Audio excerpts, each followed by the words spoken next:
Like, do not commit the sin of empathy is something that a villain would say in an anime, okay? Like, what do you mean? Do not commit the sin of empathy? Why is this guy posting like a video game villain, dude? Do these guys not realize that like they just come across as unironically satanic?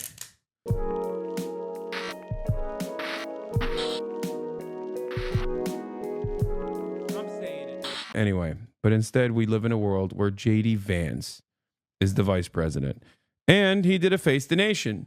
And in that Face the Nation, he had some funny moments. One of those funny moments immediately that comes to mind is how JD Vance wants to deport anyone and everyone. From JD Pondon to John Don Vance. Let's take a look. It would tie, bipartisan opposition, smallest margin since the job was created. You had to break that tie. If the nominee can't unite your party, how's he going to lead 3 million people? Well, look, I think Pete is a disruptor, and a lot of people don't like that disruption. But, Margaret, that disruption is incredibly necessary. If you think about all of those bipartisan massive votes, we have to ask ourselves, what did they get us? They got us a country where we fought many wars over the last 40 years.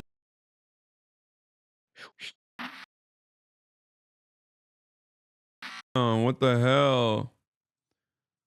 Dude, that's so funny. I just paused it and it F'd for that second and then it came back. Like it F'd and came back right as I paused it. Is your PC GPU or CPU maxing out? I don't think so. I don't know. I don't think so. How can I find that out? Your hair actually looks immaculate. No, it doesn't. It looks like shit. It looks like shit, but it's okay. This is my favorite part of the day, dude. I can't believe I'm turning into freaking Austin, dude. I'm actually, am I old? Am I getting old? I do actually enjoy, like, you know, watching the sunrise on Tokyo. Like, it makes me kind of happy. I think it's sick. There was a point in time where, like, in my life, I would have never cared about that sort of thing at all. Task Manager can just give you a readout. Where does it do it? Where is it, like, utilization? CPU's at 10, memory's at 12%, GPU's at 10%, GPU 0 is at 9%, GPU 1 is at 26%.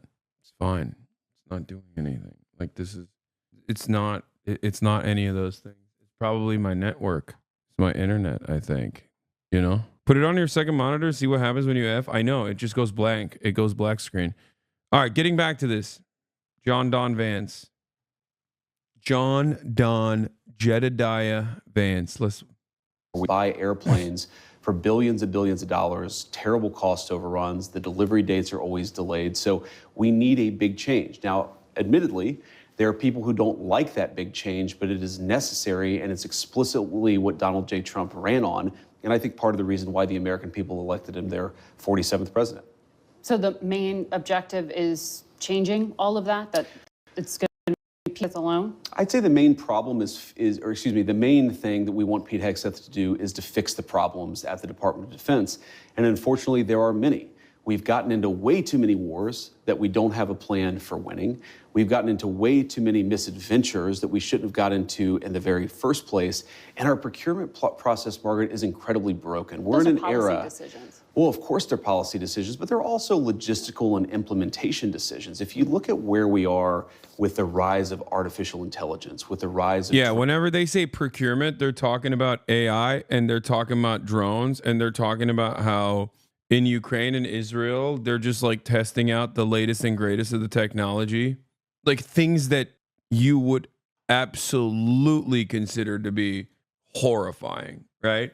Like things that you would think, oh my God, that would be the most insane thing if the American government used that. Please, let's not do that. That is what he is specifically talking about when he's like, oh yeah, our procurement strategies are bad. I've listened to too many generals and too many tech guys talk about this issue, quote unquote issue. They are like, why don't we have our own lavender targeting system? That's what they mean. Drone technology and drone warfare. We have to really, top to bottom, change the way that we fund the procurement of weapons, the way that we arm our troops. This is a major period of disruption, and we think Pete Hegseth is the guy to lead the job.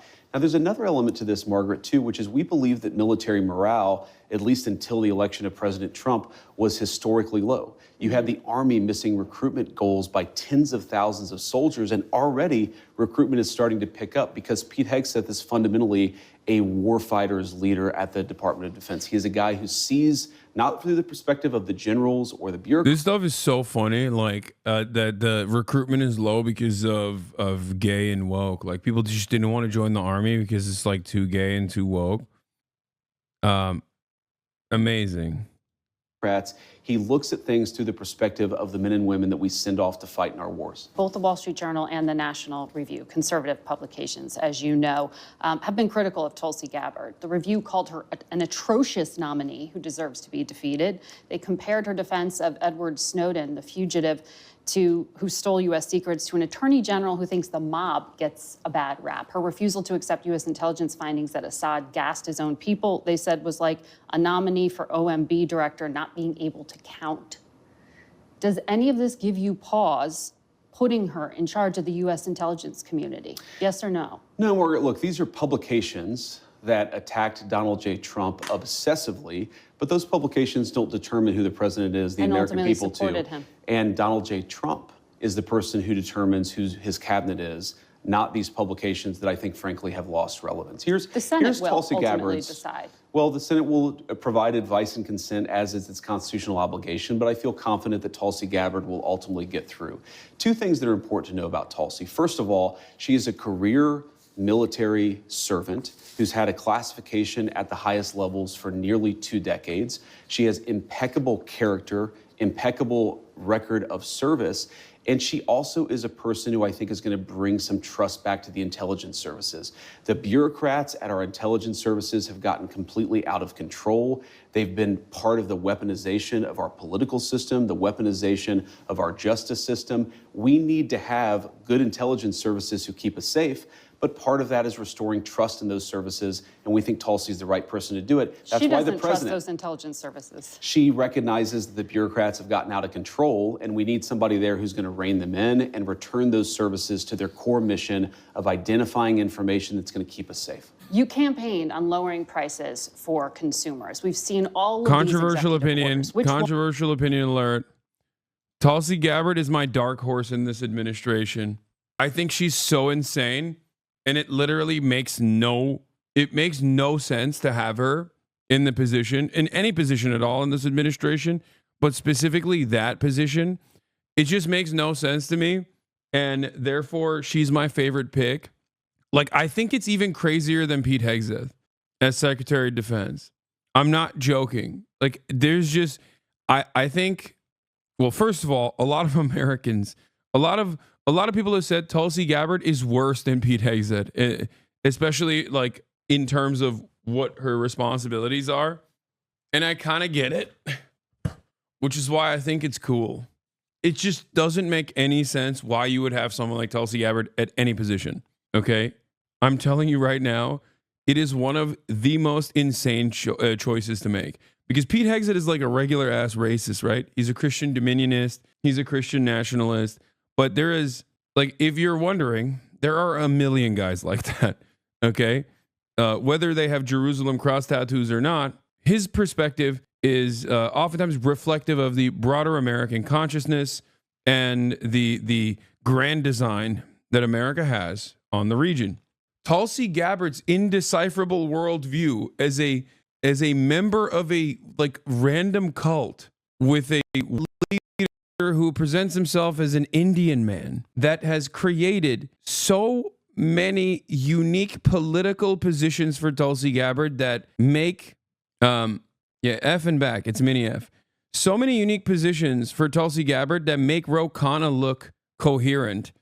Okay. It's fascinating. I really want to know. Like, I mean, they even mentioned it. They even mentioned it themselves, right? Like, they were like, Tulsi Gabbard is pro-Assad, right? People oftentimes will, let's just say, exaggerate about someone's perspective, right? But there's a reason why people didn't say Tim Walz is pro-Assad. Tim Walz was an anti-intervention in Syria guy, okay, when he was in the Senate, when he was in the House of Representatives. And I think it's a pretty solid approach to take for American intervention, especially if you're like a Minnesota congressperson, right? But why does nobody say he's a Assadist? Because he's not an Assadist. Tulsi Gabbard is uniquely maybe pro-Assad, while also simultaneously literally like taking good positions, like being pro Edward Snowden, right? Like it just doesn't make sense. It doesn't make sense. It never made sense to me why she ran as like the anti-imperialist candidate as a soldier. And then the American government was like, hey, can you go do psyops in Africa for the CIA? Like, just remember, Tulsi Gabbard was like, I'm an anti-interventionist. I hate interventions. Also, if there's a Muslim intervention, I think we should intervene harder. Okay? Like, that was her position. And then she turned around. Yeah, exactly. Because he didn't go to visit Assad and his. No, that's what I'm saying. Like, when people say, oh, this person is an Assadist or whatever, like, sometimes it doesn't make sense. Sometimes they're just doing the classic, like, oh, you're anti-American. Oh, you're anti-American intervention, which means you love the other guys, right? Tulsi Gabbard is one of the people that even I look at and go, maybe she does love the other guys. Okay? There is a degree of involvement that doesn't make sense from my perspective, where I think she was, I'll put it this way, I think she's the OG Jackson Hinkle. Do with that information what you will. I think she's the OG Jackson. She was the Jackson Hinkle prototype. And Jackson Hinkle is like the newer version that the government rolled out, if that makes sense. Because it's like, it's just strange that you go and you visit Assad and his intelligence officers, and then you come back and you have this like insane framework that you're operating off of, where you're like, I'm the anti-intervention candidate, but then while you're the anti-intervention candidate, you're also consistently advocating for, one, more intervention as long as it's against Muslims, okay? And two, the government's like, yeah, we're now going to, we're now going to deploy you to do psyops in Africa. That's weird. Why? It's weird because why did the American intelligence agencies not treat, wait, what the is there like a, what is happening here? Is there like a glare on the camera? On the camera lens? Is it, what's happening? Do you see that? Is that a hair or something? What is going on? I'm going to melt down. The light of Allah? Yeah, that's what it is. Okay. Like, here, listen to me. Listen. If she is a massive security threat and she's doing a lot of stuff that, like, would make you consider she's a massive security threat, right? Why the f did the American military deploy her to Africa to do? Wait, that only got worse. No. Oh no, I think it's a scratch on the lens. Oh no. Oh no. How did that happen? Oh shit.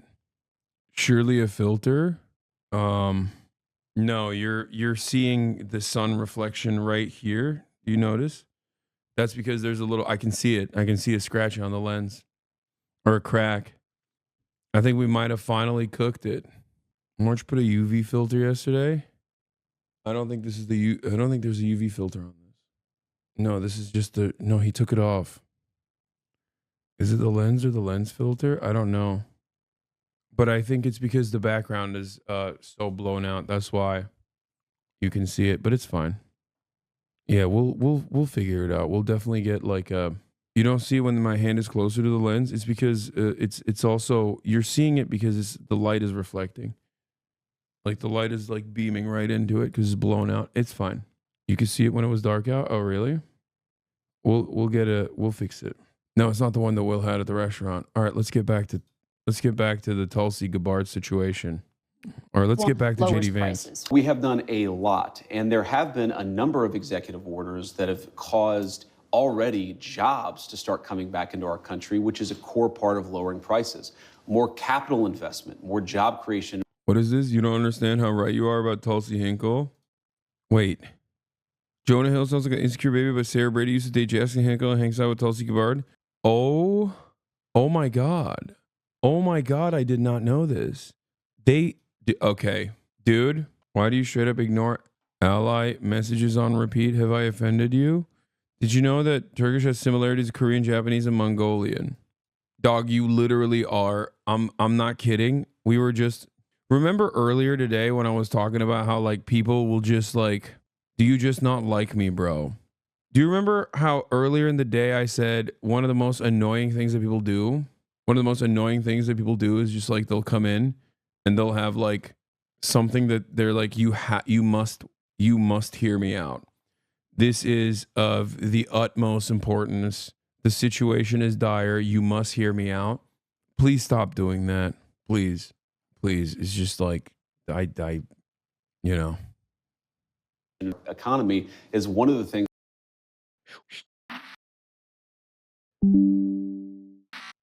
I'm losing it a little bit right now. I don't know why is this so difficult this morning? I don't know what's happening.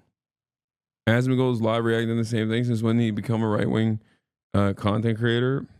I don't know, when he got 70,000 people watching him watch a JD Vance interview and go, this is based. It's the golden age for Trump. Going to come down, but it's going to take a little bit of time, right? The president has been president for all of 5 days. I think that in those 5 days, he's accomplished more than Joe Biden did in 4 years. It's been an incredible breakneck pace of activity. We're going to work with Congress. We're, of course, going to have more executive orders, and we're going to try the way that you lower prices is that you encourage more capital investment into our country. And you ask specifically, what executive order is going to help lower prices?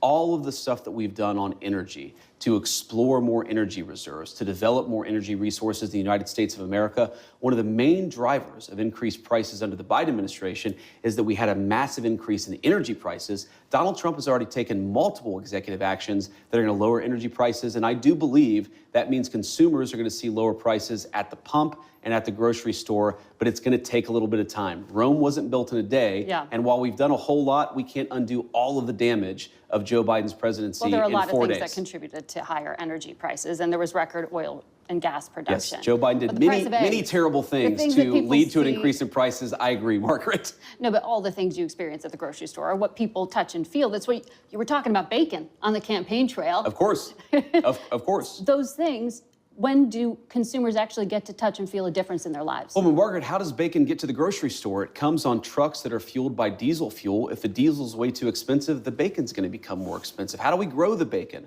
Our farmers need energy to produce it. So if we lower energy prices, we are going to see lower prices for consumers, and that is what we're trying to fight for. Well, the flurry of executive orders, most of them weren't about the economy. Many of them were, though, Margaret. We had, I think we've taken promise of tariffs by February 1st. We've taken over 200 executive actions, some executive orders, other executive actions. Again, this is in less than a week, and a lot of them were focused on the economy, bringing investment into our country and lowering energy prices. We've also focused on safety, restoring public safety, ending weaponization of the Department of Justice. We've done a lot. And I think the president is to be commended for actually coming in and doing something with this incredible mandate the American people gave him. He's not sitting in the Oval Office doing nothing. He's doing the American people's business, and I think they're going to see a lot of good effects from it. Well, a lot of these announcements have yet to take effect. Sure. The president did say he wants to do something with an executive order in relation to federal emergency response. He said he may reform or eliminate FEMA. Instead of sending emergency responders, he may start to send a percentage of money to states to take care of themselves. But, you know, FEMA has specialized expertise that some of these states just don't have Margaret, in their arsenal. And I wish how that they... will states who are lower income states, the Mississippis, the Kentuckys, the Alabamas, be able to do this for themselves without federal help? Well, the president, to be clear, is not saying we're going to leave anybody behind. He's saying that in the way that we administer these resources, some of which is coming from the federal level. Good morning. Would you like to go to breakfast? Austin, you know I just texted the group chat, and you know my answer is, as always, no. Okay? The answer is no. JD Vance continues to be popular with the Republican Party. I think he easily wins the nomination. I don't see any Democratic opposition beating him. That's wild. I mean, you're not wrong, though. And it's not due to JD Vance. It's not due to JD Vance's like unique level of charisma or anything like that, because he does not have that, obviously. And everything to do with the fact that the Democratic Party is completely incompetent. Well, don't say I didn't ask. No, you ask. I never said you don't ask. You definitely do ask. Why do right-wing commentators often get more views than leftist commentators? I think there's just more interest for it. I don't know. Right-wing commentary oftentimes is corresponding to a lot of people's preconceived biases, and it's never about like taking a deep breath, closing your eyes, imagining a better future. It's easier to consume. I think people take for granted how much I try to make this content palatable. Like, I think left-wing commentary is at its heart. Left-wing commentary, I think at its heart is like kind of boring and lectury and annoying, you know? Right-wing commentary is just like looking at things that most people take for granted and saying it's correct, and that anyone who tells you that it's incorrect is wrong and gay. There's no need for nuance. There's no need for contextualization. There's nothing. You could just like look at the situation and say, based. Egg prices are going to go down. That's based, right? It's common sense. It's common sense. Once we eliminate the transgenders, then the egg prices are going to go down. It's like there's no through line there. There's no logic there, but it makes people feel comfortable and good. Left-wing commentary, on the other hand, is like everything is falling apart. The world is ending. American capitalism has destroyed the planet, and we are only now starting to recognize the most devastating aspects of unlimited, unrestricted, permanent profit seeking by corporations. And also, on its face, aside from the depressing nature of having a left perspective on issues, I think I think it's just like kind of boring to do a college lecture all the time. You know, I try to do my very best to make it as as appealing as possible. I try to make it as palatable as possible, but there is a lot of I think antagonism towards people that want to make change happen in the opposite direction that society is designed to exist under. That's it. People fear change. People don't have the capacity to dream. People fear change. People don't like it. So it's much easier to just be like, you know, it's much easier to just sit back and say everything is wrong because of the people that you don't like. They've ruined your life. Everything is wrong because of transgenders. Everything is wrong because of undocumented migrants. And our based God, Trump, is going to kick them out, and everything's going to get better. Which is coming from the state level. We've got to get the bureaucrats out of the way and get the aid to the people who need it most. But these are the first responders. Margaret, you talk about the expertise from FEMA. FEMA in North Carolina, in California, in Florida with some of the hurricanes has often been a disaster. And it's not because we don't have good people at FEMA. It's because bureaucratic red tape and garbage prevents the rapid deployment of resources to the people who need it most. But the states are now going to have to do this themselves? The president is trying to encourage us to reform the way that we deliver emergency response in a way that gets resources to the people who need it. So don't take him literally, is what you're saying. We should take the president at his word that FEMA needs desperate reform, because it does. Margaret, when I went to North Carolina as VP-elect, but before we were sworn in, people would talk about how FEMA would get resources, food, medicine, water, to a warehouse, but then would have no plan to get it from the warehouse to the people in the mountains who were literally starving and thirsting to death.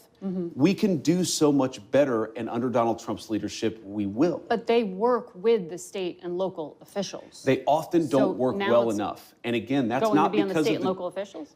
No, the FEMA management officials don't work well enough with the state and local officials to get resources to the people who need it. We should expect, and this is, I think, one of the... Yeah, you know who's going to do that better? Whatever comes next that they're advocating for, which I suspect will be, I don't know, someone close to Trump taking over this process and turning it into a for-profit structure with fat government contracts that will yield tremendous returns on investment, that will absolutely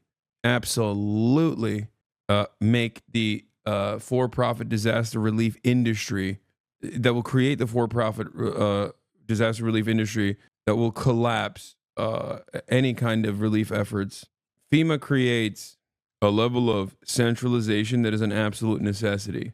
Taking away all of the funds, all the existing funds, and turning them into subsidies for private enterprise is incredibly alarming. Didn't you know that bureaucracy only happens at the federal level, not at the state level? And it's not even bureaucracy. Like, bureaucracy is the thing that these guys point to say is like inefficient across the board, right? Like that's what's annoying about it. Like they're like, oh, FEMA's too inefficient, and it's like disaster relief and recovery is always an arduous process. There are gonna be issues no matter what. Like making that process more efficient is great, but these guys are not interested in that. Also, corporations have bureaucracy as well.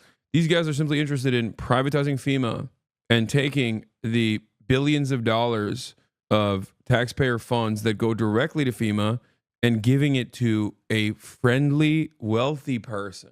A friendly, wealthy person that will turn FEMA into a for-profit structure. The fundamental premises. How can any conservative state governor be in favor of defunding FEMA? They're literally going to be chopping block the moment their state has a natural disaster. I mean, how can any conservative politician be in favor of destroying the U.S. Postal Service when the last line of delivery for many rural communities that overwhelmingly vote for Donald Trump would no longer get their deliveries? Like, will no longer be able to get their medication if the U.S. Postal Service was also privatized. People don't care, partially because they're stupid and partially because they are seeking out short-term profits. It's the same concept. Like, people don't understand that the U.S. Postal Service is not supposed to be a for-profit institution. It's supposed to be a service. It's supposed to be a service that the government offers by need. Okay? And that's precisely the reason why they are the last line of delivery for many communities that UPS doesn't go to, many communities that FedEx doesn't go to. The reason why they don't go there is because it's expensive and you can't yield profits from a lot of faraway places. Yeah. Wouldn't the USPS fall under essential services? I mean, what do you think FEMA is? FEMA also provides an incredibly important service, especially important because of climate change, ironically enough.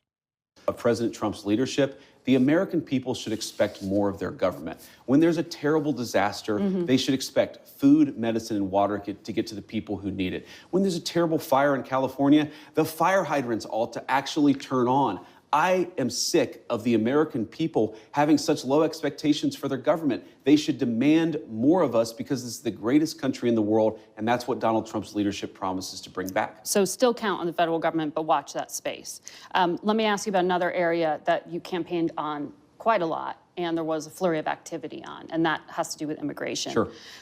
The U.S. Conference of Catholic Bishops this week condemned some of the executive orders signed by President Trump, specifically those allowing immigration and customs enforcement to enter churches and to enter schools. Do you personally support the idea of conducting a raid or enforcement action in a church service, at a school? Well, let me address this. Of course, if you have a person who is convicted of a violent crime, whether they're an illegal immigrant or a non-illegal immigrant, you have to go and get that person to protect the public safety. That's not unique to immigration. But let me just address this particular issue, Margaret, because as a practicing Catholic, I was actually heartbroken by that statement. And I think that the U.S. Conference of Catholic... Yeah, let me guess. He's heartbroken because, like, undocumented migrants are not children of God and therefore have no place inside of churches to begin with. So if they're actually desecrating churches with their presence, then they must be violently removed. And that is the godly way to approach the situation. As a Catholic adult convert, I think the godly thing to do is not love thy neighbor and practice empathy and understand that they too are children of God, but instead to treat them as hostile beings and kill them. Do not commit the sin of empathy. Yeah.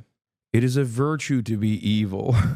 It is a virtue to do harm to others, no matter how marginalized, no matter how poor, no matter how tired. And no matter how vulnerable they are, okay? Yeah, love thy neighbor. How about kill thy neighbor if he's Mexican? That's what God taught me. Thanks, JD. Ships needs to actually look in the mirror a little bit and recognize that when they receive over $100 million to help resettle illegal immigrants, are they worried about humanitarian concerns, or are they actually worried about their bottom line? We are going to enforce immigration law. We're going to protect the American people. Yeah. Donald Trump promised to do that. And I believe the U.S. Conference of Catholic Bishops, if they're worried about the humanitarian costs of immigration enforcement, let them talk about the children who have been sex trafficked because of the wide open border of. Do not commit the sin of empathy. What did this guy say? Christians, if Christians are right. He said, do not commit the sin of empathy.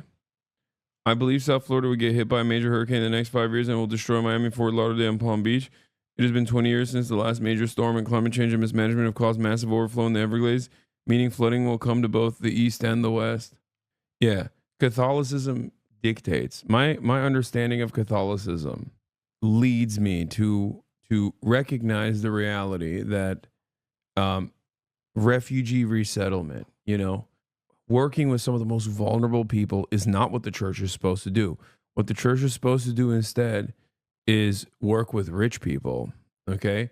As a Catholic, I maintain the position that the prosperity gospel is the appropriate modus operandi of any sort of religious structure. It's great. It's good stuff. Thank you, JD.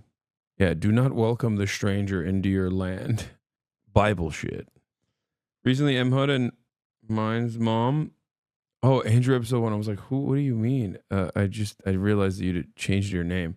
Told me that adult Catholic converts and trad people are morons because she has 11 kids and did live a trad country life and said it sucks. She also said we need to deport white Karens because they're miserable bitches. It's true. My Catholic in-law said no more people. We don't want any more people about immigrants. That's crazy. Biden. You personally let them talk about going people into like Lake and Riley churches. who were brutally murdered. I support us doing law enforcement against violent criminals. What the sin of empathy tweet popped off because everybody dunked on it, and now I don't know what the actual post looks like. Oh, here, the actual post got deleted. Let's see what the real post is. Do not commit the sin of empathy. This snake is God's enemy and yours too. She hates God and his people. You need to properly hate in response. She is not merely deceived, but is a deceiver. Your eye shall not pity. Do not commit the sin of empathy. Like, do not commit the sin of empathy is something that a villain would say in an anime, okay? Like, what do you mean? Do not commit the sin of empathy? Why is this guy posting like a video game villain, dude? Do these guys not realize that, like, they just come across as unironically satanic? Meanwhile, the Church of Satan is doing the opposite. Actually practicing, more moral religious values. Anyway, hold on. I'm telling Marshall, look at my stream now. I'm going to send him the photo. Also, he means sympathy, not empathy. Whether they're illegal immigrants or anybody else, in a way that keeps us safe. Let me ask this question, Margaret. Let's separate the immigration issue. If you had a violent murderer in a school, of course I want law enforcement to go and get that person out. Of course. So what's the point of the question?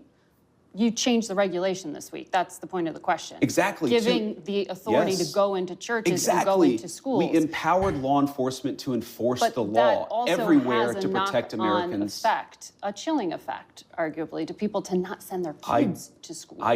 Yeah.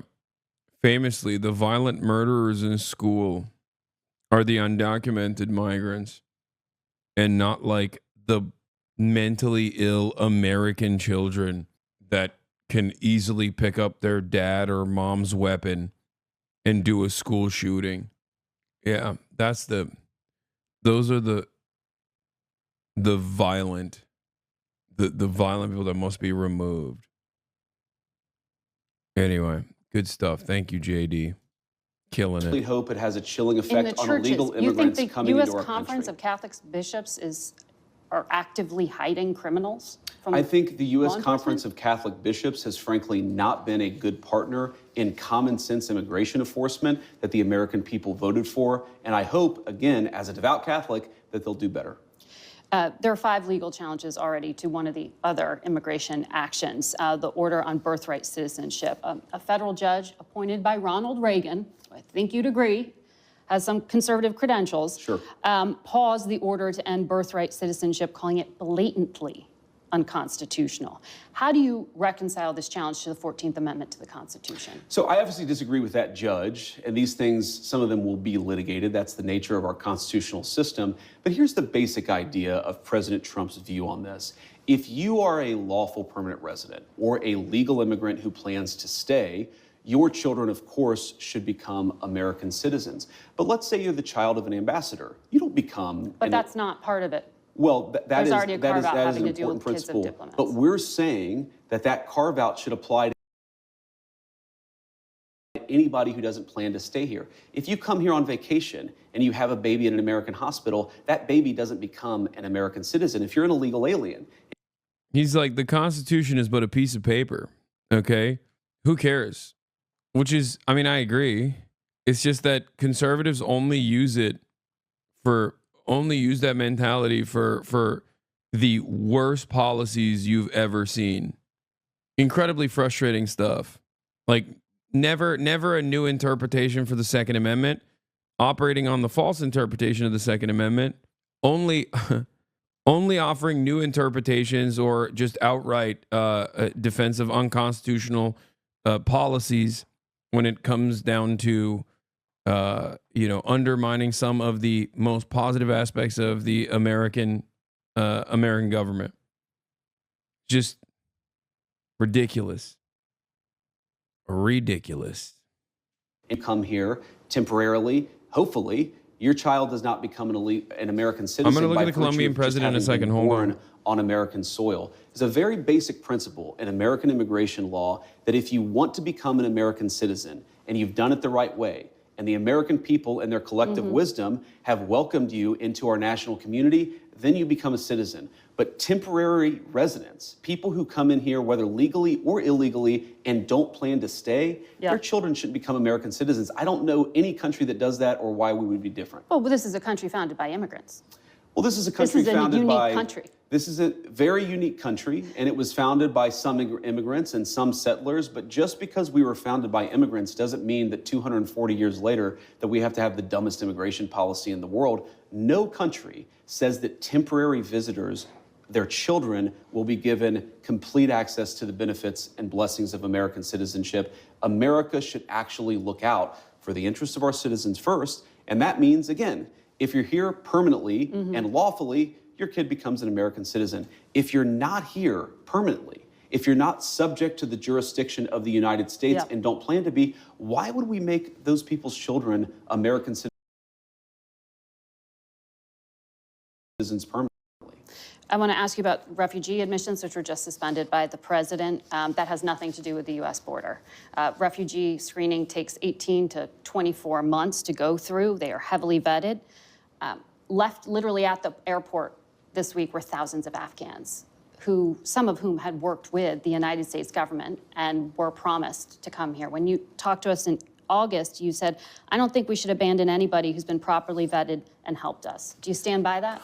Well, Margaret, I don't agree that all these immigrants or all these refugees have been properly vetted. In fact, we know that there are cases of people who allegedly were properly vetted and then were literally planning terrorist attacks on our country. That happened during the campaign, if you may remember. So clearly not all of these foreign nationals have been properly vetted. But there are 30,000 people in the pipeline, Afghan refugees. But my primary concern as the vice president, Margaret, is to look after the American people. And now that we know that we have vetting problems with a lot of these refugee programs, we absolutely cannot unleash thousands of unvetted people into our country. It's not good.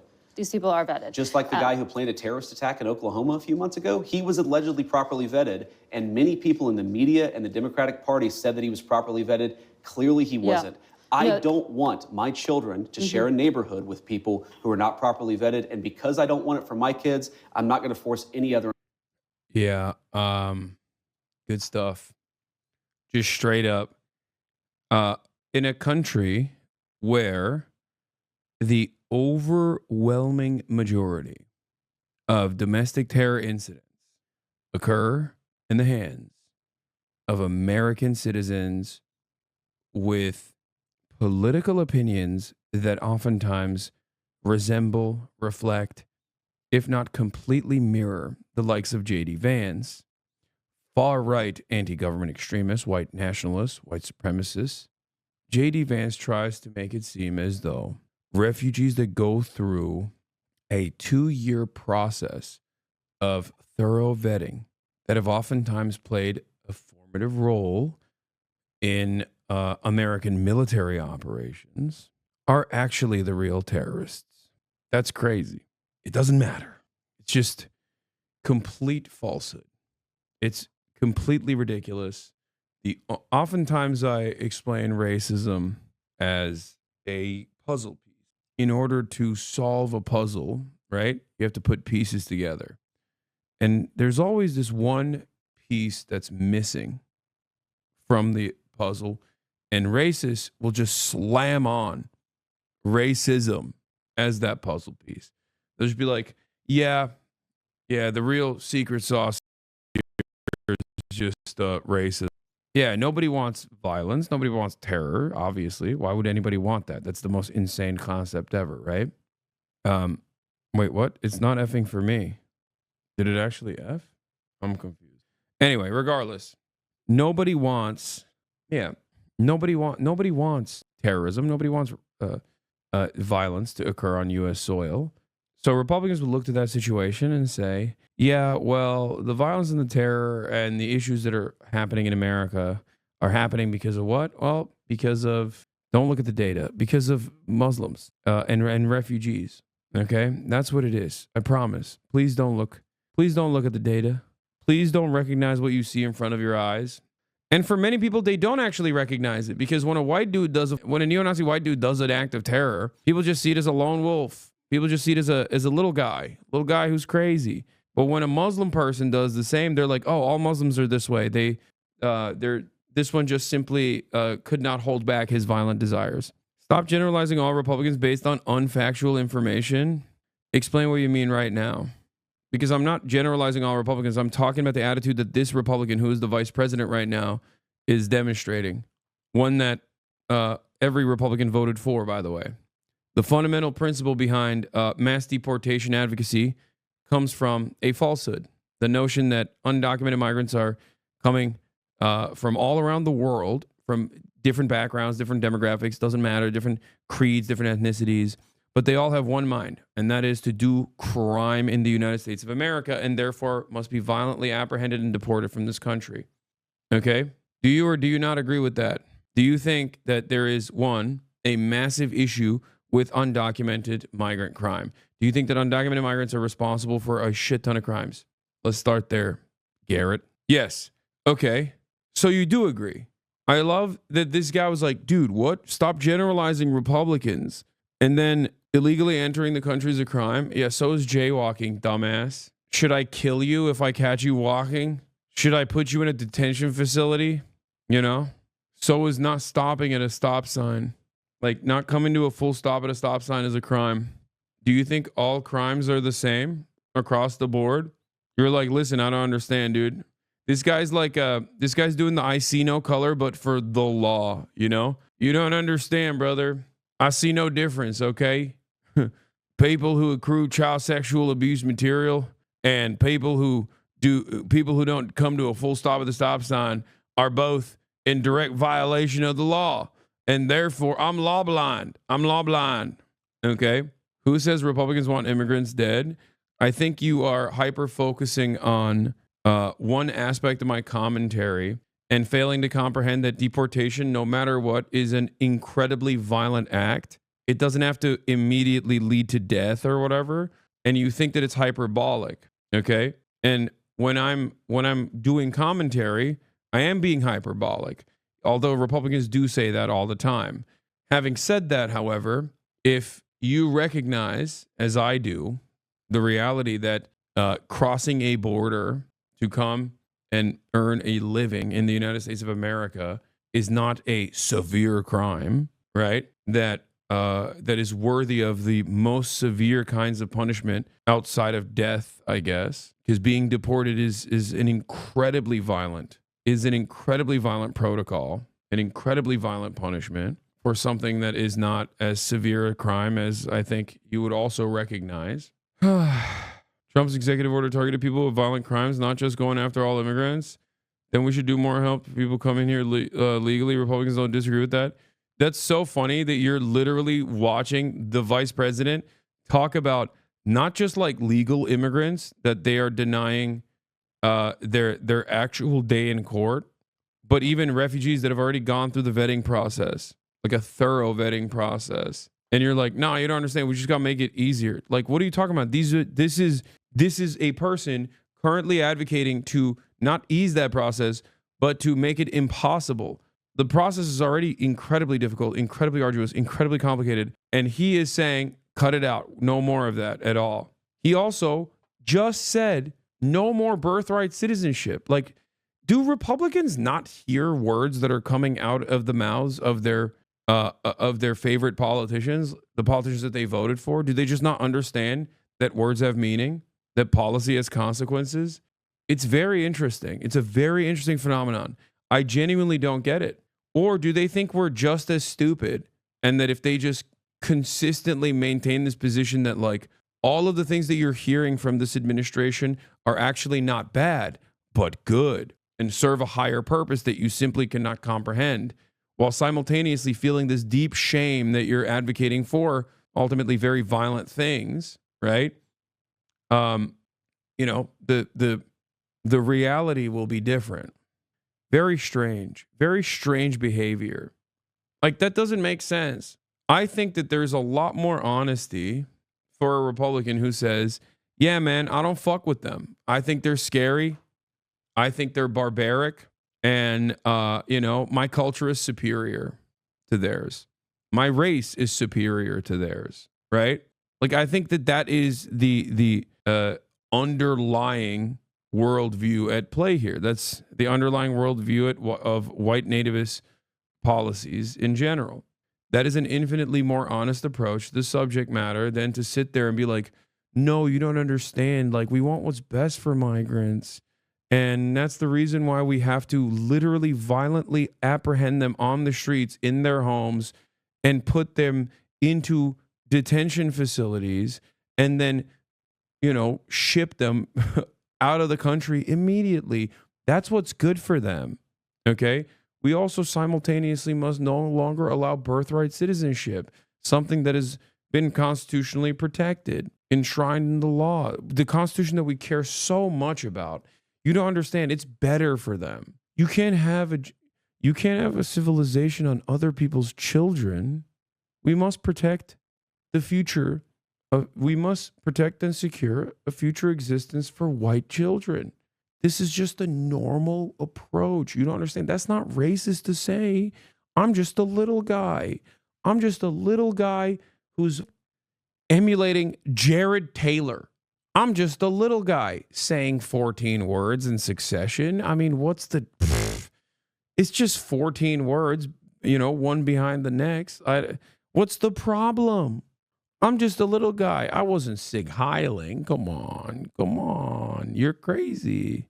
You're crazy. I just, you know, I have an autistic hyperfixation, and sometimes my body just moves in that way. Just a little guy. It's so indecent to just like constantly advocate for obviously bad policies that are genuinely harmful to millions of people. Policies that stem from a complete falsehood. The notion that undocumented migrants are responsible for a massive amount of the crime that Americans experience. And then turn around and act like this is actually just a good thing, and that like you should appreciate it, and you shouldn't be so mean to those who advocate for this kind of stuff. I'm not here to be an apologist for everything a politician says. My point was it's harmful for you to generalize all Republicans' viewpoints. It's just us versus them ideology. No, dude. You see, the difference is I have empathy for all people, including Republicans. So even though a Republican might be a scared little moron who is terrified of their own shadow and thinks that like cities are making, I don't know, the children gay, and also there's crime happening at any moment in a city, and that undocumented migrants are actually coming in to murder every white American or whatever. Okay, I still believe that they deserve health care, and I still believe that they should get free health care and also better education overall. Because if you address those two issues and also offer permanent shelter, they're going to be a little bit better educated and less susceptible to this kind of right-wing framing on issues. Okay? That's the difference. I recognize that, you know, most Republicans, you know, lumpen proles or reactionaries in general of varying different backgrounds that are all a part of the same working class have the same exact class interests. And I want conditions overall. Regardless. He has Asperger's. He's incapable of understanding how to correctly convey emotions. He thought that throwing his heart out to the crowd would convey that he's appreciative. Elon did not roam and salute. That's so funny. I watch you for years, for time to time, and Zach for a long time. You know what? I don't know why, but I'm starting to shift in your way of seeing the world. Like I loved Elon, Zach, etc. Now I don't know, thinking they're frauds, too right, etc. So I'm getting normal. Yeah, I think you're recognizing certain things. Better late than never, you know? It's so funny to say, I'm not here to apologize. I'm not here to be an apologist and then be like, a day after Elon Musk gave a speech, 2 days after Elon Musk did Holocaust jokes, and then a day after Elon Musk gave a speech at the AfD, neo-Nazi party of Germany's rally, telling the German population not to feel guilty about the Holocaust. This guy still is like, you don't understand. He's just a little guy. He's just a neurodivergent minor, you know? Simultaneously the wealthiest man on the planet, okay? And supposedly this man that is brilliant, but also a little guy. Just a little guy that's dumb as hell and just autistically did the Sig Heil. American citizens' kids to do that either. No, and that was a very particular case. It wasn't clear if he was radicalized when he got here or while he was living here. I don't really care, Margaret. I don't want that person in my country, and I think most Americans agree with me. 2 weeks. Yeah. Yeah, no, it's you know, you're permanently different, right? So I guess it's not a So if you're a refugee or not, right? If you're a refugee or not, like there's a difference. When an American is radicalized and they engage in an act of terror, okay? That's different than when a refugee is radicalized in America and engages or plots an act of terror, okay? That refugee is permanently representative of every other migrant that comes into the country because they're a hive mind. They're a parasitic force, okay? They're a hive mind. They're a parasitic force, and there is an intractable quality, an unchanging quality to them. I wonder what it is. Yeah. Yeah, there's no assimilating, okay? You are permanently an outsider if you're a refugee. There's just something about it. There's just something about it. Maybe, I don't know, their racial disposition. Hasan, choose your poison. You have many people who listen to you, yet you deceive them into believing Democrats are innocent, good people with good policies. They don't even follow through on what they claim to stand for. Stop being so hard-headed. Yeah, I famously always say that. Yeah, that sounds a lot like me, man. You seem to have watched me quite a bit. Sarcastic, by the way. I don't know if you can pick up on context clues or not, but that's funny that you... Yeah. People will come in here and just say anything. Ago, you were on Fox News and you said, if you protested peacefully on January 6th and had Merrick Garland's Department of Justice treat you like a gang member, you should be pardoned. If you committed violence on that day, obviously you shouldn't be pardoned. Did you counsel the president against these blanket pardons for 1,500 people? Well, Margaret, I noticed... Including those who committed violence. Margaret, I noticed that you cut off the thing that I said immediately after that. The full quote is that, of course, there are gray areas. And here's the nature of the gray area. Merrick Garland's Department of Justice denied constitutional protections in the prosecutions. There were double standards in how sentences were applied to the J6 protesters versus other groups. What the president said consistently on the campaign is that he was going to look at a case-by-case basis. This is blanket. And that's exactly what we did. We looked at 1,600 cases, and the thing that came out of it, Margaret, is that there was a massive denial of due process of liberty, and a lot of people were denied their constitutional rights. The president believes that. I believe that, and I think he made the right decision. Daniel Rodriguez used an electroshock weapon against a policeman who was dragged out of the defensive line by plunging it into the officer's neck. He was imprisoned, sentenced to 12 years, 7 months. He got a pardon.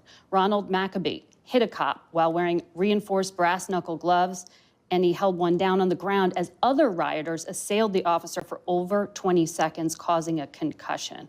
If you stand with law enforcement, how can you call these people unjustly imprisoned? Margaret, you're separating, there's an important issue here. There's action on the 6th, and we're not saying that everybody did everything perfectly. And then what did Merrick Garland's Department of Justice do in unjustly prosecuting well over 1,000 Americans in a way that was politically motivated? Is violence like that against a police officer ever justified? Violence against a police officer is not justified, but that doesn't mean that you should have Merrick Garland's weaponized Department of Justice expose you to incredibly unfair process, to denial of constitutional rights, and frankly, to a double standard that was not applied. Are my eyes and my ears deceiving me? Is JD Vance saying violence against law enforcement officers is never justified? But interesting, crazy, but some of these dudes deserve it. You know, some of these dudes, some of these cops need to get their shit pushed in. Okay, J the Cab Vance, yeah, A-Cab baby. Yeah, there's a little bit of nuance here. You're so stupid. There's nuance to beating on the cops, and you just simply can't understand. Okay, the J6ers had more funding for public defenders and had their rights recognized in a way most don't. Did you know JD Vance is the VP? No, I'm just now finding out. No, I'm just now finding out that he's the vice president. Still shocked about it though. Audio's clipping. What's happening? Is it messing up again? Stuttering? Hold on. I think I'm going to have to fix this real quick. January 6th is a dead political talking point. Give us some airtime for Democratic wine moms, but I don't think it should be any main point to make. People want to vote for the Democratic Party. It's not, but it'll never not be funny to watch the incoming Republican administration's vice president openly state on television that, yes, I think that restart OBS, maybe restart PC. We wait. Yeah, dude. Sounds like a good idea. Thanks for the suggestion, man. It's really annoying. Yes, it is. It's impossible not to find this unimaginably annoying. If any Democrat, can you imagine if a member of the squad was like, yeah, some cop beaters deserve freedom? Like, that would get played in perpetuity. It would be over. Your political career and your aspirations would be done. Okay, that's it. You're done. It would be on Fox News all the time, literally nonstop. It's so frustrating. Like, it does piss me off. I'm not gonna lie. The bandwidth that Republicans have to say whatever the frick they want, and the obvious hypocrisy of it all, is very frustrating. I don't like it. It makes me mad. It annoys me. You understand? They just can't get away with whatever they want. No repercussions. They can say whatever they want. They can get away with whatever they want. No repercussions whatsoever. And I say this as someone who despises the Democratic Party for their ineptitude, their incompetence, the way they operate, how awful they are. Like, it's still obvious that Republicans just like can say whatever they want, and it's okay. He's literally advocating for dudes who beat cops like a goddamn prison abolitionist. Many people, including, of course, the Black Lives Matter rioters who killed over 2 dozen and never had the weight of a weaponized Department of Justice come against them. The pardon power is not just for people who are angels or people who are perfect. And of course, we love our law enforcement and want people to be peaceful with everybody, but especially with our good cops. That's a separate issue from what Merrick Garland's Department of Justice did. We rectified a wrong, and I stand by it. I'm being told we're out of time, but I want to quickly ask you, the richest men in the world were at that Capitol on Inauguration Day, heads of Amazon, Google, Mark Zuckerberg of Facebook. In August, you told us Google and Facebook are too big. We ought to take the Teddy Roosevelt approach, break them up. Don't let them control what people are allowed to say. They've now donated to the Trump inauguration. Are you still going to break up big tech? So, you know who else was at the inauguration was my mom, and a lot of people who just supported the president and fought every single day to get his election. And they gave $1 million each to the inauguration. And there were a lot of people who didn't give $1 million to the inauguration. They got pretty good seating. Who were on that stage, Margaret. They didn't have as good a seating as my mom and a lot of other people who were there to support us. But look, we believe fundamentally that big tech does have too much power, and there are two ways they can go about this. They can either respect Americans' constitutional rights, they can stop engaging in censorship, and if they don't, you can be absolutely sure that Donald Trump's leadership is not going to look too kindly on them. So they're still on notice? They're very much on notice. On Saudi, Mr. President, you spoke to the Crown Prince. Did you discuss a normalization deal between Israel and Saudi? I discussed getting oil prices down, because if you get... What is this photo? Yeah, my mom was there. So get wrecked. What now? You know who else was there? My mom. Oh, sick, man. I guess you're not completely bought and sold by the tech oligarchs. Like, how does that work? How does that actually work on anyone? Who goes, wow, brilliant take. I didn't think that the vice president's mom would get great seating at the inauguration, dude. This snarky questioning for liberal media after they spent years defending these giants is so funny. Who in their serious mind goes, wow, the liberals are the party of non-tech giants? I agree. Where was this energy before Donald Trump is a great question. But also, the Democratic Party itself should use this as an opportunity to basically change their trajectory.